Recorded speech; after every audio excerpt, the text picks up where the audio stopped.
இப்ப கட்சியாகவே இந்த ரசிகர்களை உள்ளடக்கிய வாக்காளர்களை சேர்த்த ஒரு வாக்கு வங்கி அது ஒரு திரண்டு வருது அப்படின்றத யூகிக்க முடியுது. ஆனா இது முழுமையாக திரளுமா, இல்ல வெண்ண திரளும் போது தயிர் தாளி உடைஞ்சது மாதிரி அப்படின்னு அந்த பழமொழி எல்லாம் இருக்குல்ல, அப்படி எதுவும் ஆகுமா அப்படின்றது போக போகத்தான் தெரியும். இன்னைக்கு இருக்கக்கூடிய நிலையில வெண்ணெய் திரண்டு வருது. மொத்தமா பார்க்கும்போது தமிழக அமைச்சர்களுடைய செயல்பாடுகள் ஏகோபித்த அளவுக்கு அதாவது சப்போர்ட்டை பெறல. ஆனா பெரிய அளவுல கசப்பு உணர்வையும் ஏமாற்றத்தையும் கொடுக்கல. மக்கள் இந்த விஷயத்தை பொறுத்தமட்டில தொடர்ந்து ஊடகங்களை சந்திக்காம தவிர்த்துக்கிட்டே வர்றாரு இல்லையா, அதை எப்படி புரிஞ்சுக்கிறாங்கன்னா, விஜய் அவர் கான்பிடன்ஸ் இல்ல, மீடியாவை ஃபேஸ் பண்றதுக்கான அந்த தன்னம்பிக்கை அவருக்கு இல்ல, பயப்படுறாரு அப்படின்னு 51%, அதாவது பாதிக்கு மேல சொல்றாங்க.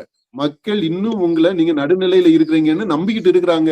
7% தான் நீங்க விலை போயிட்டீங்க அப்படின்னு சொல்றாங்க. நாட்டுல இருக்கக்கூடிய வாக்காளர்கள்ல பாதி பேருக்கு மேல அட்லீஸ்ட் குறைந்தபட்சம் பாதி பேர் 50% விஜயை ஒரு கோழையாக பார்க்கிறார்கள். ஊடகத்தை சந்திக்காம தப்பிச்சு ஓடுறாரு, நழுவி போறாரு, அப்படி போகக்கூடிய ஒரு கோழை, தைரியம் இல்லாதவர் அப்படின்னு பாக்குறாருன்றத நீங்க ஏத்துக்கதான் வேணும், வேற வழி இல்ல. என்னுடைய பார்வையில பார்க்கும்போது இது இந்த 51%ன்றது கொஞ்சம் ஆச்சரியமாகத்தான் இருக்கு எனக்கு. இவ்வளவு பேரு விஜயை கோழையா பாக்குறாங்களா அப்படின்றது எனக்கே ஒரு செய்தியாகத்தான் இருக்கு. சாதாரண மக்கள் சூப்பரா பாலிடிக்ஸ புரிஞ்சு வச்சிருக்கிறாங்க அப்படின்றதுதான் இந்த பாப் 3ல இருந்து நமக்கு தெரியக்கூடிய ஒரு பெரிய விஷயமாக இருக்கு.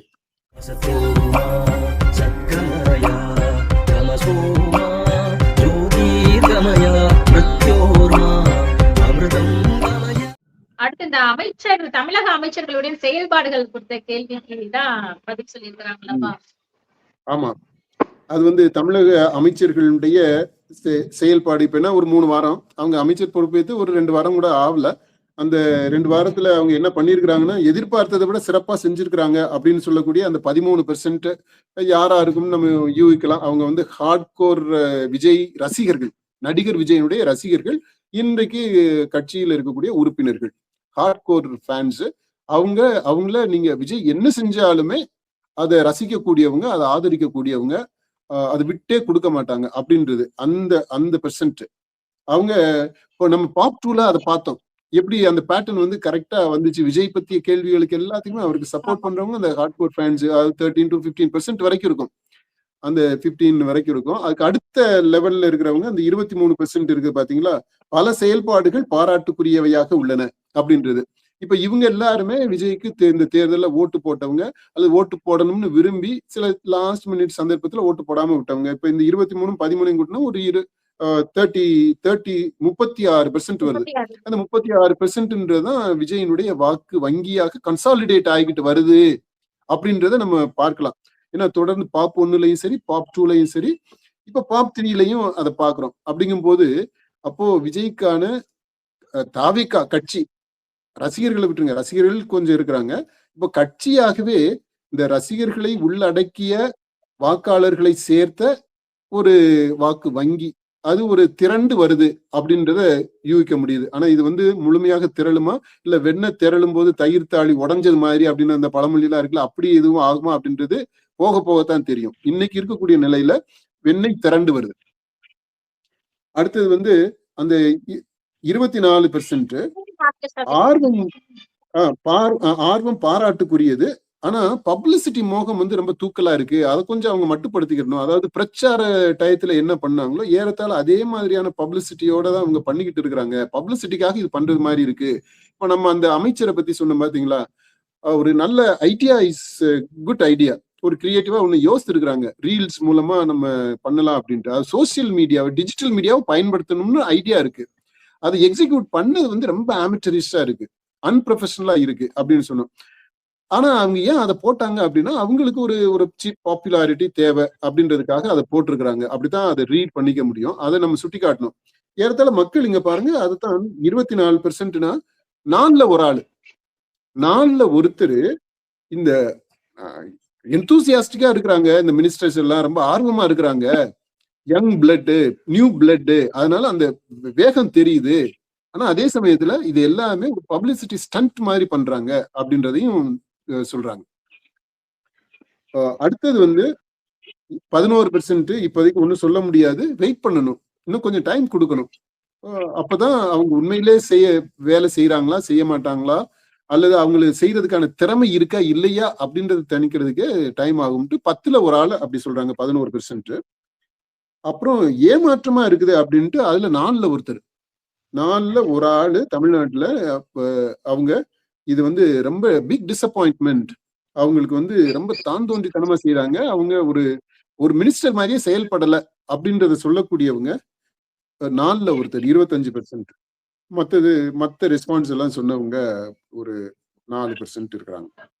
அதோட ஒட்டுமொத்தமா பார்க்கும்போது தமிழக அமைச்சர்களுடைய செயல்பாடுகள் ஏகோபித்த அளவுக்கு அதாவது சப்போர்ட்டை பெறல, ஆனா பெரிய அளவுல கசப்பு உணர்வையும் ஏமாற்றத்தையும் கொடுக்கல. ஏமாற்றத்தை கொடுத்தது வந்து 4ல் ஒருத்தருக்கு டெஃபினட்டா ஏமாற்றம் அப்படின்றாங்க. மற்றவங்க எல்லாம் நல்லா பண்றாங்க, ரொம்ப நல்லா பண்றாங்க, சில பேர் ரொம்ப நல்லா பண்றாங்க, பலர் என்ன சொல்றாங்கன்னா நல்லா பண்றாங்க, ஆர்வமா இருக்கிறாங்க, இன்னும் கொஞ்சம் இந்த பப்ளிசிட்டி ஆஸ்பெக்ட் அதுக்காக பண்ணாம மக்களுக்காக அந்த கவனம் இருக்குல்ல, அந்த ஃபோக்கஸ் எம்பசிஸ் எதுக்கு முக்கியத்துவம் கொடுக்குறோம் அப்படின்ட்டு அந்த ப்ரையாரிட்டைஸ் பண்றது. அது பப்ளிசிட்டி பண்ணக்கூடாதுன்ட்டு இல்ல, செய்யற எந்த செயலையும் பப்ளிசிட்டி பண்ணணும், மக்கள்கிட்ட இந்த மாதிரி பண்ணாங்கன்ட்டு பல இடங்களுக்கு அது ரீச் ஆகணும், அதுல எல்லாம் கருத்து வேறுபாடே கிடையாது, அதான அரசியலே. ஆனா எதுக்கு முக்கியத்துவம் கொடுக்குறோம் அப்படின்றது அதை பார்க்கணும். வந்து பப்ளிசிட்டிக்காக ஒரு காரியத்தை செய்யறது வேற, ஒரு காரியத்தை செஞ்சு அதனால கிடைக்கக்கூடிய பப்ளிசிட்டி வேற. அதைத்தான் பெரும்பாலானவங்க சுட்டி காட்டுறாங்க. அந்த விதத்துல பார்க்கும்போது இந்த ஒரு பாசிட்டிவான ஒரு ஃபீலிங் தான் இருக்கு இப்போதைக்கு. அப்ப அந்த ஆய்வு செய்யறது அதெல்லாமே வந்து மக்கள் விரும்புறாங்க அப்படிங்கிற மாதிரி எடுத்துக்கலாமாப்பா? திடீர்னு போய் நிறைய இடங்கள் ஆய்வு செய்யறாங்கல்ல. ஆமா, ஆய்வு செய்யறத மக்கள் என்னன்னா பரவாயில்ல இன்ட்ரெஸ்டிங்கா பசங்க வந்து அதாவது மினிஸ்டர்ஸ் நம்ம பசங்க அப்படிதான் அவங்க ரீட் பண்ணுவாங்க, என்ன ஃபீல் பண்றது, மக்கள் ஃபீல் பண்றது நம்ம பசங்க. ஏன்னா இவர் அப்படித்தானே சொல்லி ஓட்டுமே கேட்டாரு, உங்க பசங்க உங்க பிள்ளைங்களுக்கு தான் நீங்க ஓட்டு போட போறீங்க அப்படின்ட்டு. அப்ப அந்த மாதிரி நம்ம பசங்க வந்திருக்கிறாங்க, இப்போ வேலை செய்யறாங்க, இனிஷியேட்டிவ் எடுத்து அங்க போறாங்க இங்க பண்றாங்க, துடிப்பா வேலை செய்யறாங்க. ஆனா அதான் அந்த இது காஸ்டியூம் இருக்கு பாத்தீங்களா, அது ரொம்ப முக்கியம். வெறும் பப்ளிசிட்டிக்காக பண்றது இருக்குது, அப்புறம் தான் தோன்றித்தனமான செயல்பாடா இருக்கு. இப்ப ரெண்டையும் கூட்டுனீங்கன்னா அதுவே உங்களுக்கு வந்து 50%க்கு மேல வந்துருது இல்லையா. அந்த அதாவது பப்ளிசிட்டி மோகம் தூக்கலாக இருக்கு அப்படின்னு சொல்றவங்க 24%, இது ஒரு 25% தான் தோன்றித்தனமான செயல்பாடு அப்படின்றது. அதாவது அவங்க இப்போ நீங்க சொன்னீங்க இல்லையா, இந்த இன்ஸ்பெக்ஷன் போறது அது எல்லாமே தான் தோன்றித்தனமான செயல்பாடு. அதுல எல்லாம் தூக்கலா இருக்கிற இந்த பப்ளிசிட்டி ஆஸ்பெக்ட். இப்ப அது பப்ளிசிட்டின்றத சைட்லைன் பண்ணிட்டு இவங்க தான் தோன்றித்தனமா செஞ்சாலும் அது ஏமாற்றமா ஆகாது. அந்த மக்கள் எதிர்பார்ப்பு புரியுது இல்லையா, அதுதான். கடைசி கேள்வி. அடுத்த இந்த மூன்றாவது கேள்வி, தொடர்ந்து ஊடகவியலாளரை சந்திக்க மறுக்கும் விஜய் என்ற கேள்விக்கு வந்து 51% வந்து பயத்தையும் தன்னம்பிக்கையும் இல்லாத காட்டுகிறதா தெரிவிச்சிருக்கிறாங்க. ஆமா, அதாவது விஜய் பயப்படுறாரு, மீடியாவை சந்திக்கிறதுக்கு பயப்படுறாரு. அவரு போற இடமெல்லாம் பிரச்சாரத்துல கான்பிடென்டா இருங்கன்னு சொல்லிதான் வாக்கு கேட்டாரு. அவர் கான்பிடென்டா தான் அந்த கேரவன் மேல ஏறி நின்னு அந்த பிரச்சார வண்டியில மேல நின்னு பேசும்போது அப்படிதான் ரொம்ப கான்பிடென்டா தான் இருந்தாரு. ஆனா மக்கள் இந்த விஷயத்தை பொறுத்த தொடர்ந்து ஊடகங்களை சந்திக்காம தவிர்த்துக்கிட்டே வர்றாரு இல்லையா, அதை எப்படி புரிஞ்சுக்கிறாங்கன்னா விஜய் வந்து அவர் கான்பிடன்ஸ் இல்ல, மீடியாவை ஃபேஸ் பண்றதுக்கான அந்த தன்னம்பிக்கை அவருக்கு இல்ல, பயப்படுறாரு அப்படின்னு 51%, அதாவது பாதிக்கு மேல சொல்றாங்க.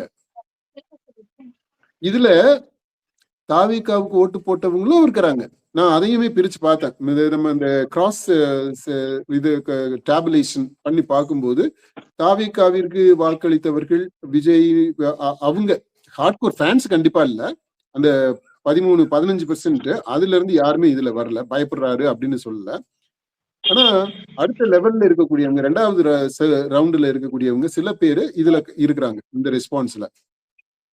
அடுத்தது 40%, அதுக்கு அடுத்த பெருசு பாருங்களேன், ரெண்டு ரெஸ்பான்ஸ் தான் மெயினாவே வருது. விஜய் பயப்படுறாருன்றாங்க, 2வது வந்து விஜய ஜஸ்டிஃபை பண்றாங்க 40%.